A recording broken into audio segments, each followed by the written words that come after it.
Mason. They are everywhere. Whoa. Oh, that's him all stretched up.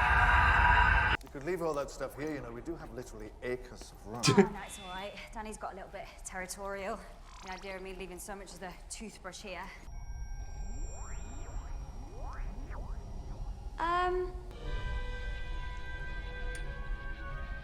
Did it get smaller? It did. Smaller on the outside.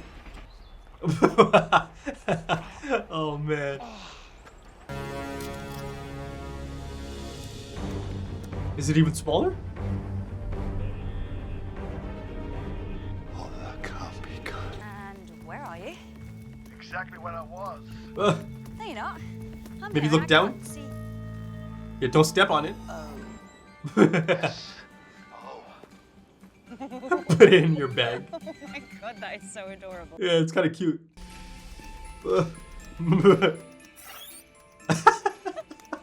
Stop laughing, this is serious. It's roughly northwest. That way. Please don't do that, that's just wrong. Now listen. Ooh. You're the doctor for today then, eh? Oh, wow. Psychic. This is an honor. Yeah. Does this mean I'm you now? No, it does not. Today it So does. Don't get any ideas. I mean, she's got a lot of practice. She fills in quite a bit, doesn't she? I'm the doctor. Don't you? Ah. You can call me Clara. What are you a doctor of? Of lies. Well, I'm usually quite vague about that. I think I just picked the title because it makes me sound important. My Dr. Oswald, you are hilarious. Can we get back to work, do you think? The score from the God Complex. I was just thinking out loud. It's like one of those locked room things you get in books. It's always something weird, like he's still in the room or something. Do you want to go and check out another flat? You know, I think that you are wrong about this lad. I think that he could be very useful. Vital local knowledge. Oh, really? Yes, I love how she's looking at him How would I scare him off? through the mirror. Sorry, did you just say shrink ray? What if he is still in this room, like you said, only tiny? You know, like underneath the sofa or I something. mean, he's Clara, this is the scaring off that He's we a- were talking about. he's on the. Okay, so You want him to stay or not? You really do throw your companions in at the deep end, don't you? Missy, How does it feel? meet the doctor. Oh, beautiful. Love that. Well, it just struck me. Locked room mysteries. Classic solution number 1, they're still in the room. Classic solution number 2, they're in the walls. What do you mean they're in the... I mean, he's on. Have we done as He's much like as we stretched could? out, right? No. Do we have any suspects? No. Off the record. Oof. Yeah, that looked real. They become part of their surroundings. The known universe. Yeah, but how about the unknown? Clara, wait. Go back. Back. That mirror. Ooh. That As above, is so a below. nervous system. Scaled up and flattened. I think we've found PC Forest. What's left of it, at least. Oh, that's right. It is. It looks like it. I thought it was like a forest. Clara, they're in the walls. Keep away from them. If they touch you, you're finished. Whoa. Yeah, that looks good. Danny Pink. This explains everything. Go on A then. universe with only 2 dimensions. And yes, that is a thing. You told me that Danny was okay with you being back on board the TARDIS. Well, he is. Yeah, because he doesn't know anything about it. Doctor, Congratulations, lying is a vital survival skill. Yeah. there you go. And a terrible habit. Yeah.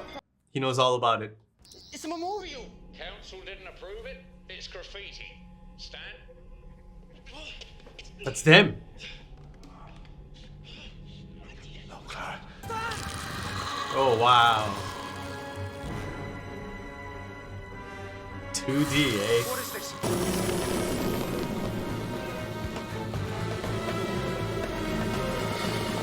I'll tell you who I am.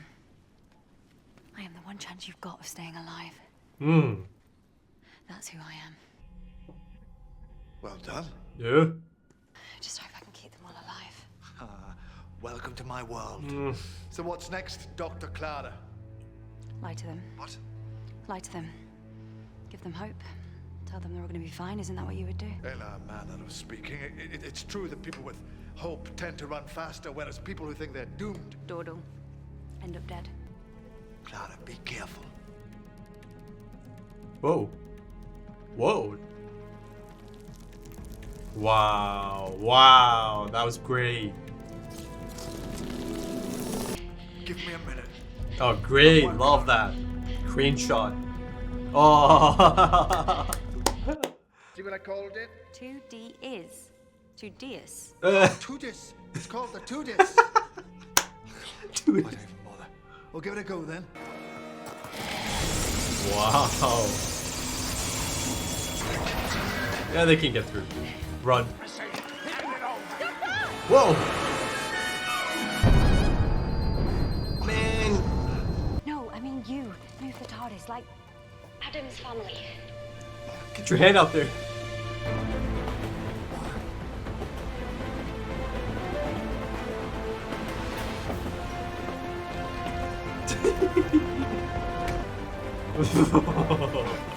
Oh man. Yeah, his hair's shorter. Reshoots, perhaps?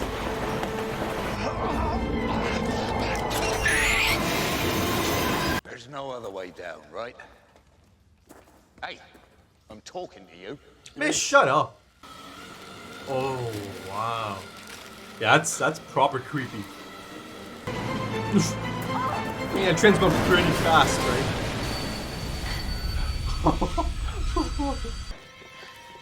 What is it? Whoa, whoa. I think it's the TARDIS.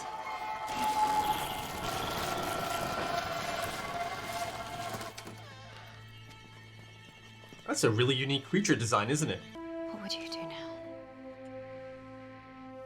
You'll figure it out. What will I do now? Yeah.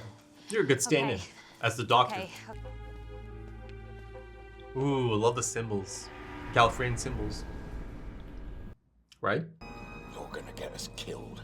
This plan's insane. You want to walk. You want to stay, then shush. Yeah, man, like, piss off already. I'm just sick of this guy. She's gonna use them to...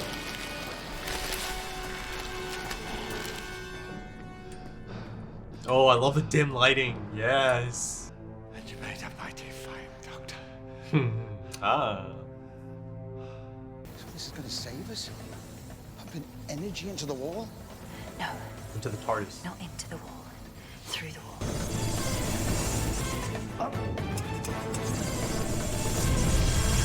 Here it comes.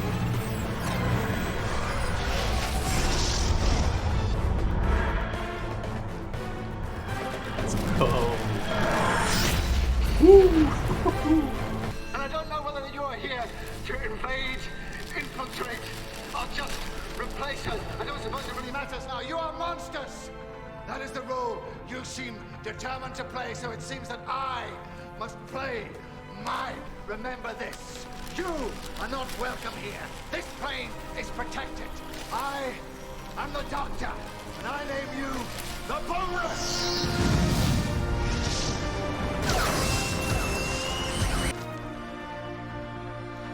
Doctor and Doctor. A lot of people died. It's like a forest fire, though, isn't it? The objective is to save the great trees, not the brushwood. Am I right? It wasn't a fire. Those weren't trees. Those were people. They were community payback scumbags. Yeah, shut up.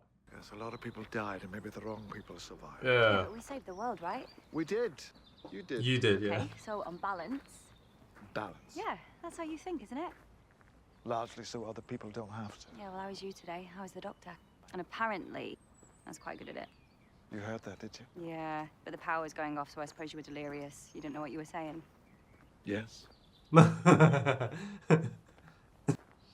on then, I Doctor. admit it, I did well.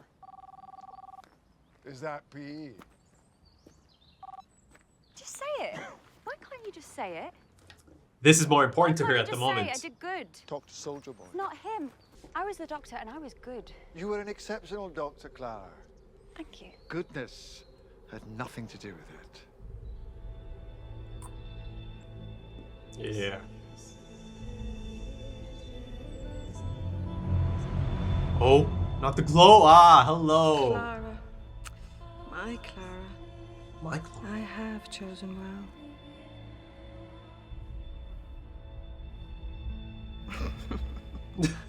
Okay, so Missy, yes. I mean, it feels like anytime she shows up, it almost immediately kind of steals the thunder from the episode, doesn't it? It steals the show, the spotlight right at the end. Listen, at this point, I think I'm ready to take a swing, a bit of a prediction, or a little bit of theory crafting. Let's kind of get to it now. It's been a long time. Episode 9 of Series 8. To me, it's beginning to feel like that this is perhaps an introduction to a new Time Lord. It's beginning to feel like that to me. I mean, the thing that really got me in this one is her saying, "My Clara." I mean, I'm thinking of a few different things here, but of course, immediately it kind of takes you to the whole, that lady in the shop who gave her the numbers. So she brought them together. It was all by design. She needed them to come together. She needed this Clara to come together with the doctor, right? This is all according to plan from the looks of it. I mean, she's kind of, I guess she's checking in. It's like a live stream that she can tap into. She can just see how things are playing out down below on Earth. I mean, I say down below, but I'm not even sure, right? They keep calling it, this afterlife heaven. But I'm not too sure about that, given the fact that more often than not, there's more of a science fiction explanation for things, right? So I'm sure I'll get one for this. And the other thing I was reminded of, as she said, "My Clara," is the 11th Doctor saying the same thing. He said that, didn't he? I'm trying to remember. I think he said it in the name of the Doctor, right? In that time stream thing, the Doctor's time stream thing, as he does find Clara. And he says, "My Clara." There was another idea that kind of came to mind, but almost immediately, it's pretty much impossible, and I had to toss it aside, but I'll still share it. For a moment, I thought maybe this could be another regeneration of this Doctor, right? But then the whole concept of Jodie being the first female Doctor, that immediately kind of just tosses this possibility aside, this potential prediction aside. But again, that being said, I do think that this might be another Time Lord altogether, like a new character altogether. Now, also, I did go back to that scene, the final scene, to see if I can get a few more clues out of it, potentially, right? I mean, again, you look at the acting itself, the facial expressions, really quite happy about seeing Clara, proud even. But the thing I did notice the second time round is the background.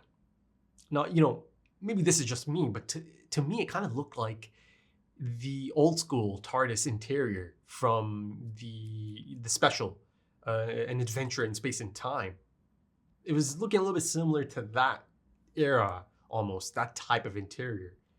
I don't know, it could just be a room inside of that place she's in, right? Though, of course, the first time I see her, she's in this garden. But, that being said, didn't I say, yeah, I did, that the garden itself, the center of it, actually felt like the center console of the TARDIS. So now it feels like it's really not a coincidence that it was kind of reminding me of the interior of a TARDIS, or at least a center console, as she's kind of dancing around it. Interesting. The thing I am starting to feel kind of confident about at this point is that she is a Time Lord, a new character for the show, perhaps. Because, they've brought up the possibility of other Time Lords out there. There was a collection of them, really cool ones that they mentioned in Neil Gaiman's first episode, right? Actually, that being said, wasn't there a mention of a Doctor who does kind of regenerate into a female in that collection of Time Lords in that Neil Gaiman episode? I'll have to go back and check it out, because for some reason that's ringing a bell. I'm not saying that's this character, Missy, but they mentioned that. But right before that moment, you get the Clara Doctor moment. Dr. Clara. Here you have Clara, who is at her most Doctor, essentially. Because up until this point, it's been clear that she's been filling in as, this Doctor type character, as Capaldi's Doctor kind of finds his footing, right? That was certainly an ongoing theme in Series 8 But here you have her actually essentially taking up the role as the Doctor. And this is actually a great follow-up to the last episode. And I noticed it's the same writer, Jamie, I believe. Same writer for both of them. So it makes sense. And I do like his style. I do. I like his approach. But yeah, in that episode, she kind of comes to understand the responsibility of being the Doctor. But in this episode, she kind of takes it a step further, right? Out of necessity, out of requirement, though she wasn't really afraid of it or anything. She kind of just latches on. She excels at this. She enjoyed it. So much so that the Doctor actually didn't like this. Or he didn't seem to be liking this attitude of hers. You know, you see as they all kind of exit the TARDIS and, you know, they're saying their goodbyes and all that. He's kind of standing on one side and, you know, he's looking a little bit concerned. He's certainly not happy. And, you know, he's looking at them saying goodbye to Clara, you know, nothing towards this Doctor, you know, the Doctor, but Clara is the one getting the goodbyes and, oh, thank you for your help. And rightfully so. She was the one who was kind of doing a lot of the lifting throughout this episode. I suppose this is one of those Doctor Light episodes, right? But you still get a lot of Capaldi in this anyways. But I noticed that the hair changes a few times now. That's usually a sign of reshoots, right? Or scenes being shot out of order, perhaps. So it's a little bit jarring because it's really quite noticeable, especially on Capaldi. I mean, it was noticeable on Matt Smith as well from time to time, you know, because he has the floppy hair. And then in the next scene, sometimes you'll see that it's shorter altogether, right? And then it kind of goes back to long floppy hair. So, you know, those types of things happen, you know, given scheduling and all that. And then, of course, the last episode's ending was about this abrupt decision that she makes, right? And then, you know, I kind of touch up on in the discussions, you know, that she has developed this liking for this lifestyle, this important role that she seems to have, and even more so in this episode. You know, I kind of linked it to a type of addiction, perhaps. And here you see that she's actually hiding her travels from Danny Pink this time. And you see that the Doctor has figured it out, right? He tells her as much. But yeah, she immediately just hangs up the call because this is more important to her at this point. You know, the Doctor admitting that she did a good job as the Doctor. She really wanted that approval, right? But, you know, earlier she takes the call, even in the middle of a really crazy situation. She took that call. But by the end of that scene, you see that Danny does realize she might be in danger. So you might realize, okay, she is traveling with the Doctor. Now listen, I'm a little bit confused here. Maybe I'm a little bit confused. I don't know. Danny does tell her, right, that it's okay if she wants to travel with the Doctor, as long as, you know, boundaries and all that. Make sure he doesn't push you too far. Right? Do I have that right? Just let me know, just in case, in the comments. He's okay with it. At the end there, no, you know, I'll call you back. I need to get my approval from the Doctor. You know, I need to get my credit after being the Doctor. I mean, listen, she kind of just slots in perfectly, doesn't she? As that Doctor figure. I mean, she's becoming more of a Doctor's apprentice rather than the Doctor's companion, right? I mean, it's really beginning to feel like they're becoming equals, or it is on that path now, right? And you see that she really enjoys being in that position and making those calls, important decisions, right? So yeah, it's interesting. It's interesting. I didn't see it going into this direction as far as Clara's character progression goes and arc goes, but it's fascinating for sure. It is really quite engaging, and it's really quite unique and refreshing in terms of companion roles and dynamics that I've experienced so far in Doctor Who. But yeah, ultimately he tells her, yeah, you were an exceptional Doctor, but goodness has nothing to do with it, right? Yeah, he knows all about that. He knows all about that. Listen, I think one of the reasons he's not liking this so much is because he doesn't want people to be like him. And he sees the impact it's had on Clara being around him, right? He's noticing that she is becoming like him. And, you know, you could just tell by his expressions that he's not really liking this, that he has a bit of concern at this moment in time now. And even if you look at her attitude at the end there, you know, you see the Doctor is the one who's kind of concerned about the loss of death. A lot of people died today. You know, this is in response to that guy, the older man, who's just really, really quite annoying and frustrating in this episode. But, you know, I suppose you have to give the actor a lot of credit for that, for being so authentic in that role, I suppose. You see, the Doctor is not having any of that. Right? He doesn't like this man's attitude towards the life that was lost today. And then you see that Clara almost kind of ignores that, and she moves on to the whole saving the world aspect of it instead. Right? That's not the usual Clara, is it? She's the one who's always really quite upset about the loss of life and danger, and people being in danger and all of that. Right now, she was all about the big picture, right? And these are things that the Doctor is noticing about her. But the other really standout aspect of this episode is the creature threat in this one. Now, I say threat loosely because, there is this incomprehensible nature about them, right? So much so that even by the end of it, the Doctor doesn't truly know if their intentions are insidious or nefarious, right?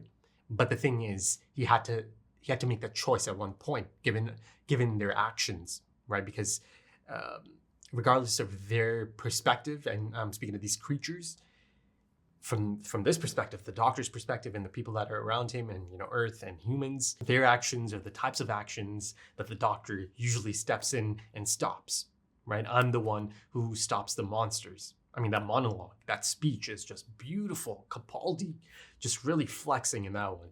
Man, I'm such a fan of Capaldi's Doctor already. This just kind of reiterates it for me. That was just phenomenal.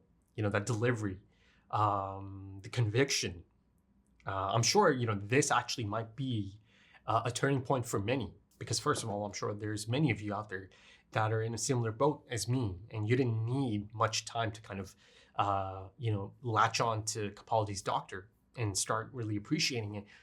But I'm sure there's plenty that didn't really quite latch on that quickly, right? And that's understandable. That's almost this ongoing thing that Doctor Who fans or Whovians kind of have to deal with, right? The new Doctor, moving on from your Doctor, from your last Doctor, right?